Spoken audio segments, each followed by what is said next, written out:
Hello friends, कैसे हैं आप सभी। आशा करता हूं कि आप सभी स्वस्थ होंगे।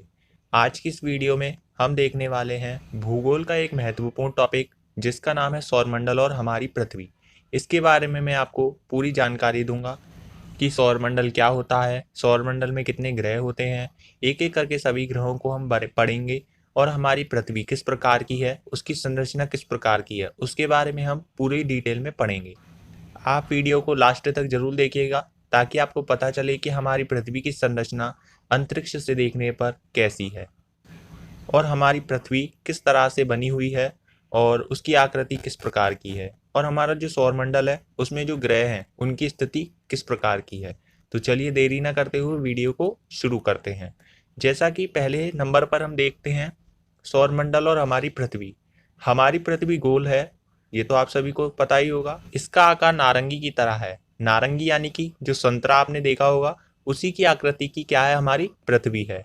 यह दोनों ध्रुवों पर चपटी है। ध्रुव आप जानते ही होंगे, दो ध्रुव होते हैं, एक उत्तरी ध्रुव और एक दक्षिणी ध्रुव। ये उत्तरी ध्रुव है और ये दक्षिणी ध्रुव है। तो ये दोनों ध्रुवों पर चपटी है यानी कि थोड़ी सी गिरी हुई सी महसूस होती है। इस पृथ्वी पर हमारे देश हमारा देश कौन सा है, भारत है। उसी के जैसे अनेक देश भी बसे हुए हैं इस पृथ्वी पर। पृथ्वी के अतिरिक्त और भी अनेक विशाल गोलाकार पिंड हैं, जैसे कि सूर्य है, चंद्रमा है, सितारे हैं। यानी कि जो हमारी पृथ्वी है यह अनेक अनोखा एक ग्रह नहीं है। इसके अलावा सूरज भी है, चंद्रमा भी है और सितारे भी हैं जिन्हें हम झिलमिलाते हुए देखते हैं। इनमें से कुछ हमारी पृथ्वी की तरह गोलाकार और आकार में पृथ्वी से कई गुना बड़े भी हैं। ये हमारी पृथ्वी से बहुत दूर हैं। क्या? चंद्रमा, सूर्य और सितारे क्या है, हमारी पृथ्वी से बहुत दूर है। ये हमारी पृथ्वी से दूर हैं।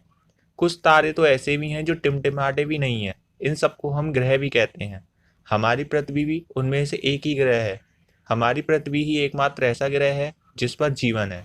यानी कि जितने भी ग्रह हैं उनमें से एकमात्र पृथ्वी ही ऐसा में एकमात्र ग्रह है जिस पर जीवन संभव है, और ऐसा कोई भी ग्रह नहीं है जिस पर जीवन संभव हो। आप देख रहे हैं पृथ्वी का चित्र, इस पर देखो जल की मात्रा कितनी है और भूमि की मात्रा कितनी है। ऐसा और कोई ग्रह नहीं है जहां पर जल भी हो और वायु भी हो और ऐसी जगह भी हो निवास करने के लिए। तो हमारी एकमात्र पृथ्वी ही है जिस पर जीवन संभव है, इसीलिए पृथ्वी पर लोग निवास कर रहे हैं इस टाइम। अगला हम देखते हैं, पृथ्वी के अतिरिक्त ऐसा कोई भी ग्रह नहीं है जो मैंने अभी आपको बताया था जिस पर जीवन हो, जल हो और वायु हो। ऐसा कोई भी एकमात्र ग्रह नहीं है। तो कौन सा ग्रह है? वो पृथ्वी ही है जिस पर ये तीनों संभव है। इसीलिए हमारी पृथ्वी एक अनोखा ग्रह है। ठीक है। तो अंतरिक्ष से पृथ्वी के चित्र की यदि हम बात करें तो हमको किस प्रकार का दिखता है ये भी हम देख लेते हैं। अमेरिका के प्रसिद्ध खगोल शास्त्री नील आर्मस्ट्रांग ने जब चांद से पृथ्वी की ओर देखा ना, तो उन्होंने कहा था, किसने? नील आर्मस्ट्रांग ने, कि हमारी पृथ्वी चंद्रमा से भी अधिक चमकीली है और चंद्रमा से भी अधिक सुंदर दिखाई देती है। कौन? पृथ्वी चंद्रमा से भी अधिक चमकीली दिखाई देती है। ऐसा अमेरिका के प्रसिद्ध खगोल शास्त्री नील आर्मस्ट्रांग का कहना था। ठीक है, नेक्स्ट हम देख लेते हैं। जैसा कि आप देख रहे हैं ये ही है नील आर्मस्ट्रांग, जो कि अमेरिका के प्रसिद्ध खगोल शास्त्री जी थे। ठीक है। तो हमारी पृथ्वी आकार में चंद्रमा से बहुत बड़ी है। सभी नक्षत्रों और ग्रहों में हमारी पृथ्वी का विशेष स्थान है। क्यों विशेष स्थान है? क्योंकि यहाँ पर जल है, रहने के लिए निवास स्थान है और वायु भी उपस्थित है। इसीलिए जो हमारी पृथ्वी है उसका विशेष स्थान है सभी नक्षत्रों और ग्रहों में। ठीक है, याद रखिएगा आप। नील आर्मस्ट्रांग जी ने अंतरिक्ष से पृथ्वी के अनेक चित्र लिए हैं। इनमें से एक चित्र मैंने आपको अगली स्लाइड में दिखाया है, आप देखिएगा।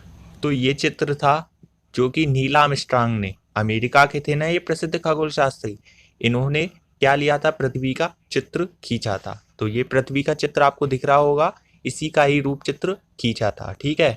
अब हम देख लेते हैं जो पृथ्वी की उत्पत्ति है उससे संबंधित जो कुछ मत थे उनको देख लेते हैं। ठीक है।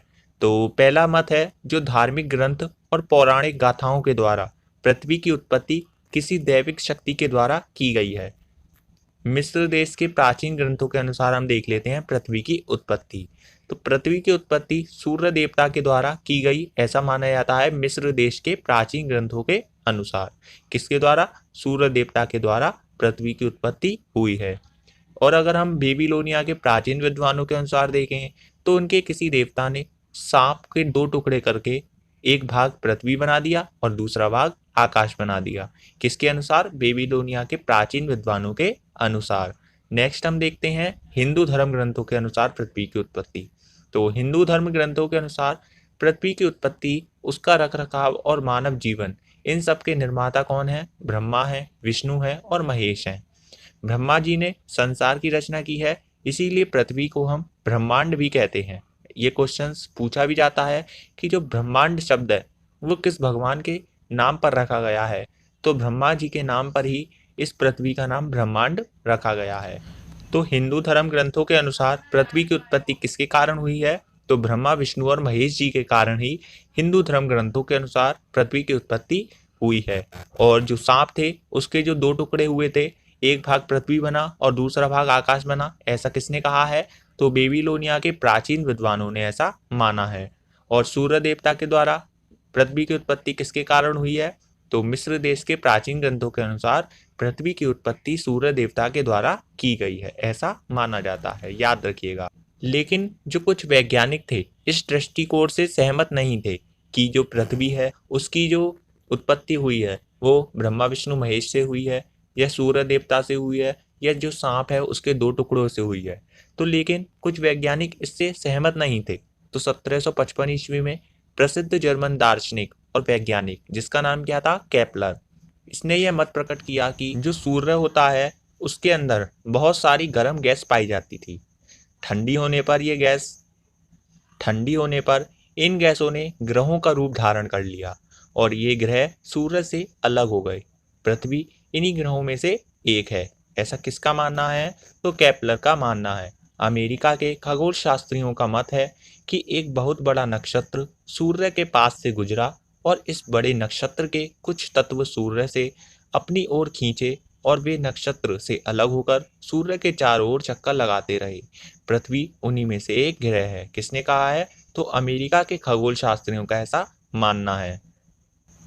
लेकिन कुछ वैज्ञानिकों का यह भी मानना है कि लाखों वर्ष पहले आकाश के बाह्य किनारों पर, यानी कि जो आकाश है उसके किनारों पर धूल तथा गैस के बादल चक्कर लगाते रहे।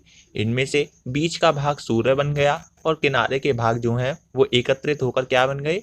ग्रहों का रूप धारण कर लिया था।